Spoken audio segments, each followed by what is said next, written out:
Some believe fate is set in stone, while others find the universe random and beyond prediction.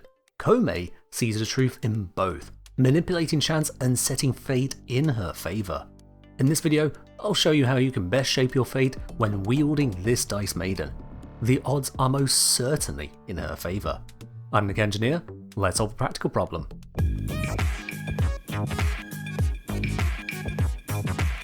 Getting Koumei is relatively simple, though a bit more involved than some other early game warframes. On completion of Sire's Vigil and Once Awake quest, you can speak to Sire and learn about the mission connected to the Koumei Shrine in Cetus. By running the mission to deliver the offerings and defeat the infested Oni, you'll have a 4.09% chance each run to obtain Koumei's main blueprint, or the same chance for each of the past blueprints. You will also always obtain some Fate Pearls. On normal mode, this is 14 to 18 Fate Pearls, while on Steel Path, it's 20 to 24 Fate Pearls. If you're farming for the rewards rather than the challenge, normal mode is substantially quicker and usually worth the lower rewards. If you're hoping to get the full set from just mission drops, bear in mind that low drop rate has no forgiveness in itself. Half of all players will need over 45 runs to get the set that way. Instead, the Fate Pearls ensure you can get the set much sooner, as all blueprints combined is just 102 Fate Pearls. In 6 or 7 runs, you'll have enough to earn the set from the Shrine's reward shop. Maybe sooner if you're lucky enough to get a part to drop first. Constructing Koumei requires an additional 102 Fate Pearls, so make sure you hold off on buying any pieces until you have enough pearls to both buy and build her. If you buy early, there's a chance you'll then get a piece you've purchased and effectively waste your pearls. As for the other resources, they can all be obtained easily enough from the first 3 planets or out on the plains of Eidolon, with just rank 1 with the Ostrons needed to obtain the gem blueprints. Uniquely to Koumei, while her parts blueprints still take the normal 12 hours to build, the main blueprint assembly time is just 24 hours, down from the usual 72. Acquisition aside, what does Koumei do? As a manipulator of fate, all of her abilities are deeply saturated with randomness. In order to best use her, you need to be ready to react to an ever-varied nature.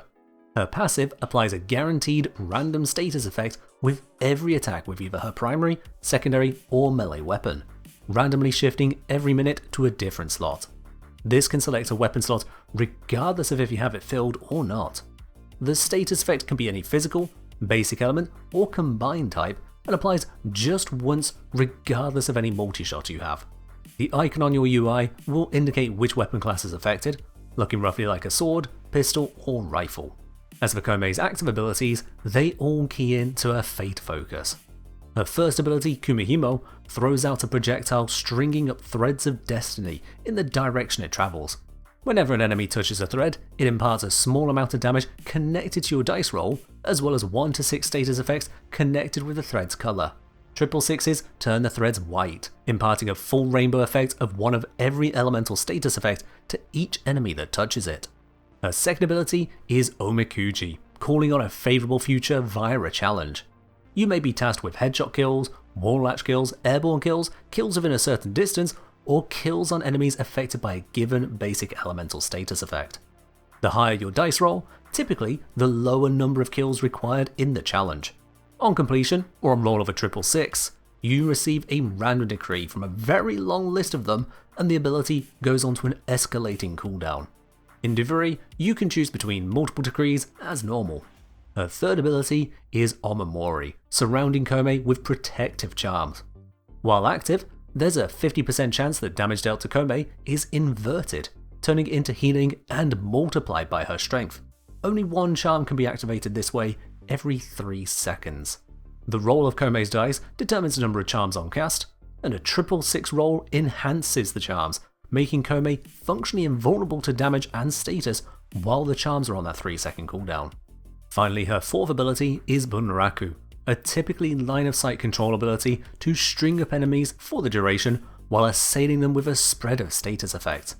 The number of effects is determined by her dice roll, while the damage is simply tied to strength, multiplying the two together when it comes to damaging status effects. As long as the enemy is held up, status duration does not run down on them, allowing for most damaging statuses to hit them for the entire time, while preventing blast from timing out weakly. Curiously, this applies between 1 and 6 unique status effects, rather than allowing all 13 at once. The total effects applied is spread within this small cluster, and almost always you'll get one or more damaging status effects. On a 666, the ability affects enemies all around you, not just in your field of view, and affected enemies will be randomly re-affected for more damage and status during the ability time. Crucially, with all of these abilities, the 666 effect is both powerful and unreliable. Were Kome to be using fair dice, you could expect a 666 to occur only 3.55% of the time. In reality, she rolls a 666 10% of the time, showing her nature as a manipulator of fate. While an improvement, and helping to bring her average dice roll up to 19 instead of 17.5, this doesn't make those lucky moments dependable. She's lucky enough to get banned from a casino, but not lucky enough to dodge casino security. Overall, Kome is designed as an escalating control frame. She dishes out status effects plentifully, and will improve in power the longer the mission goes on. She is especially great for utilizing condition overload and similar effects. Like with many Warframes, these abilities are not made equal. Let's break down where each one crits and fumbles. Kumihimo's status applying threads are absolutely Kome's weakest ability. With each thread applying usually only a single status effect, it doesn't generate much value for Kome to work with. Not only that, the placement of the threads can often leave gaps for enemies to end up ignoring entirely.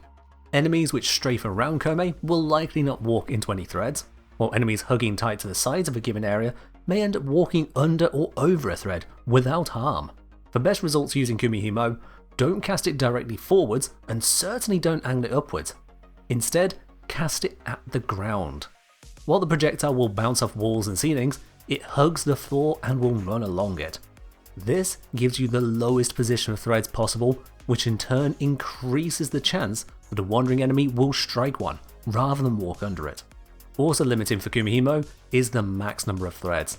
It can send out up to 30 threads across all casts, with each thread placed 2.5 meters after the previous one. This limits the range you can utilize on the ability, with 125% range being the limit for double casting before threads begin to vanish early. While the rainbow effect of a 666, applying all 10 elemental procs, is a nice feature to have, that 10% chance of that happening is too little to rescue the ability overall. Which then brings us to Omokuji. Omokuji's decrees, being random and varied, can lead to a lot of the decrees providing no value to your setup.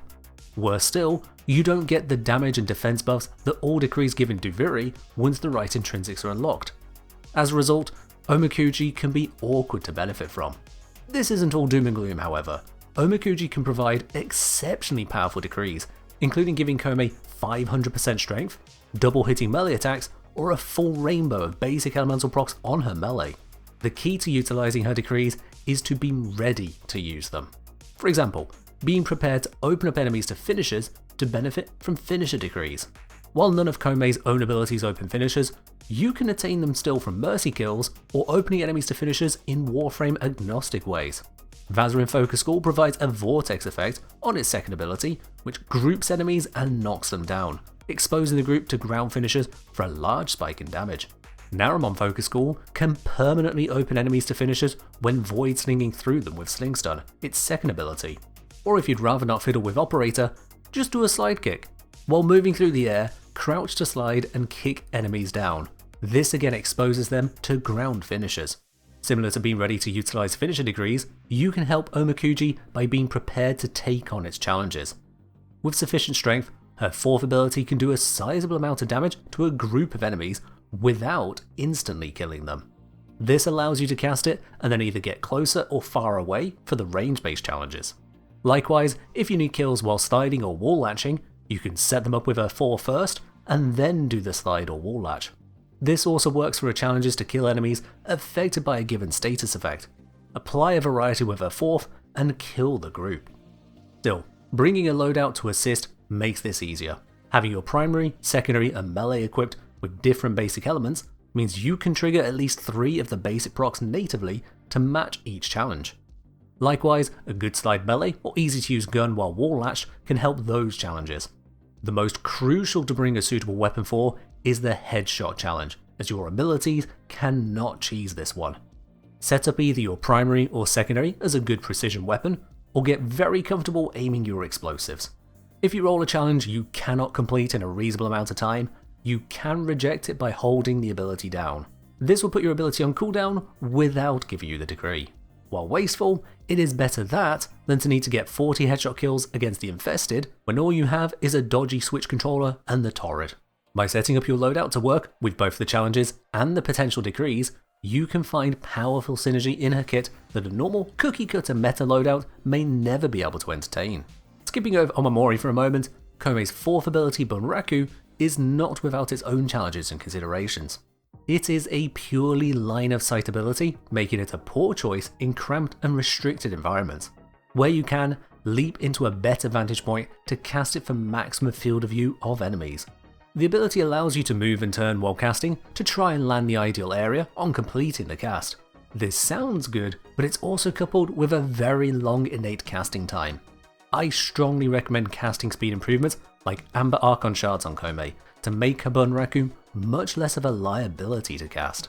Enemies which cannot be crowd controlled will still be affected by the damage and procs, including Xmas units and acolytes. The damaging status effects it applies can be fickle. While you may roll a godly set of 20 slash or heat procs and 4 viral procs, you just as easily can land 8 radiation, 8 corrosive, and 8 magnetic against something infested.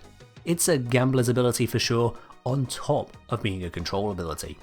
Still, it comes out ahead of Kumihimo by applying a much larger number of procs, usually a spread of procs, dealing more damage over time, and locking down enemies for the duration. Speaking of Kumihimo, enemies which are strung up by Bunraku are of course not going anywhere. This makes Kumihimo even less valuable, as the threads are nothing but a pretty decoration if no one wanders into them. Which then brings me back to Omamori. Its defensive nature is quite unusual. Rather than providing a fixed damage reduction or a batch of hit points, it provides intermittent healing, followed by no benefit at all, 666 notwithstanding. This healing extends into shields and overshields while health is full, but it is still random and leaky.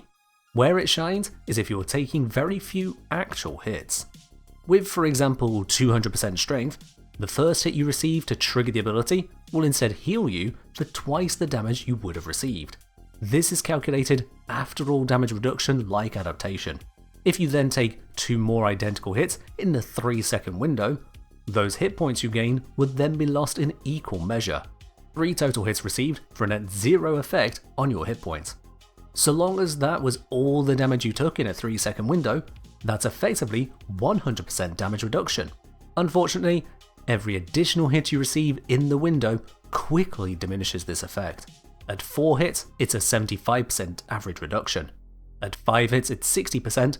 At 10 hits, it's 30% average reduction. A 30% damage reduction ability would be considered near useless by most players. This reinforces that Komei is a control frame first. Your aim should be to reduce the number of attackers she has to fear in the first place, such that she can then tank the remainder. With more strength, this gets easier.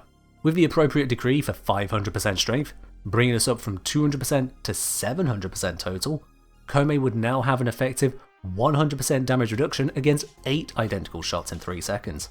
Any fewer shots, and she ends up with a net healing effect. Any more shots, however, and again it goes down, but more slowly, with 10 shots in 3 seconds being an effective 80% damage reduction. By controlling enemies and staying on the move, Komei's third ability can provide sufficient damage reduction, whose absence you'll definitely notice in more intensive missions. Replacing it with a different defensive ability would be a mistake, as not only do you lose the option to put in a different, more offensive ability, you also lose out on the nigh invulnerability period provided by her 666 effect. Instead, support Komei with additional healing and damage reduction, like Arcane Grace or Reaper, in connection with adaptation. This treats her just as you would any other frame with good damage reduction, but not a lot of healing. Keep on top of her control, and this healing will be enough. Taking all this into consideration, I'm going to throw out a suggestion I would normally never do for a Warframe. For Komei, I feel there is one top tier subsume that beats out the competition handily. Raw. It provides damage increase to her abilities, weapons, and allies. It craves strength, which Komei can sometimes find in ludicrous amounts. It doesn't demand too much in the way of range or duration, just like Komei. Most importantly of all, it has a double effect on status effect damage, which Komei is delivering, especially with her 4th ability. Slot Raw over a lackluster first ability to round out her kit with a team-wide support option. This also would be Komei's only team support, as the rest of her kit is very self-centered, protecting and buffing herself only. Even with helmet options, Komei's core gameplay loop is pretty locked in. Stay alive with 3, get buffed with 2, and control enemies with 4. You may disagree with me on the minutiae of modding her in a moment, but the flavour of modding you choose doesn't change the very singular dish she's serving. You see, she only needs enough range to cast out her 4 for the environment she's in. With a base of 30 meters to begin with, a single stretch or Archon stretch sends it out to 43.5 meters, covering a substantial area. Her 2 and 3 do not care for range, and her 1 I'm already replacing for an ability that also doesn't need over much range. Likewise duration. A longer roar is nice, but you can just recast it, while duration appears to have no effect on her 2 and 3. While it would keep enemies strung up longer with her 4, and thus extend the status damage they take, enemies which are not dead after over 30 seconds of being held are enemies you're not paying enough attention to. It's not the ability's duration at fault at that point. With this in mind for a build, I've opted for a little efficiency and energy sustain with Streamline and Equilibrium.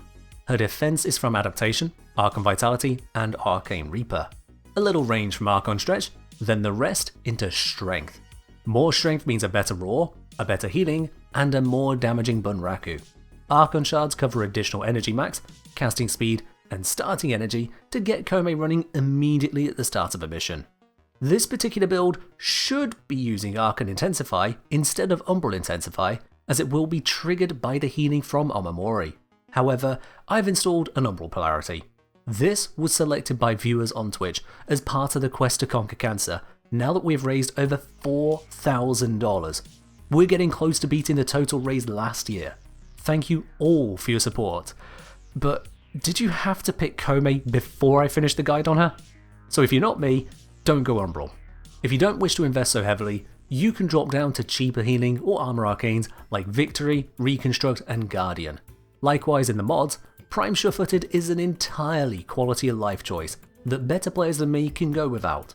Archon Vitality's extra heat proc isn't game changing when you deliver potentially dozens at once, and Archon Stretch can be normal stretch to reduce costs all round. With normal Vitality, Intensify, and Stretch, plus no Excellence mod, the former cost comes down from 5 to just 1 without losing much power. Now the observant among you will have noticed the name of the other core build here. Again, a small iteration only on the main core setup, and that is implementing the Mecha set. Komei loves status damage, lots of status in general, and is a good health tank. The Mecha set loves spreading status damage while adding obscene amounts of armor bonus to her frame. When you combine those together, you reach the pinnacle of Komei's effectiveness. Her armor can end up exceeding highly defensive frames like Lavos and Kalervo, while her damage output can also scale up thanks to a decree which gives strength based on armor. Kubros and Predasites, since the status rework, have become more status focused too, allowing for yet more synergy with this set. I've opted to stick with my original Mecha companion, the Vizier Predasite, with its occasional healing trails and its claws modded like this. However, you can pick any Mecha compatible companion to suit your personal style. Komei may have only one core playstyle, stringing up enemies, scaling her power in long missions, but she can do it cozily. The mundane nature of such enduring missions gets broken up by her Omakuji challenges. Also, no two missions will see the same decree progression, giving you a varied result every time, so long as you lean into it. She's not made for fast clears, or stealth missions, or team support. She stands against the tide and holds out, getting ever stronger as the mission demands it. When you make your own luck, the dice may just roll in your favour. I hope this gives you everything you need to take Komei into the missions she's best built for. That's all from me for now, so as always, roll your dice, get 6 thrice, and fight well, Tenno.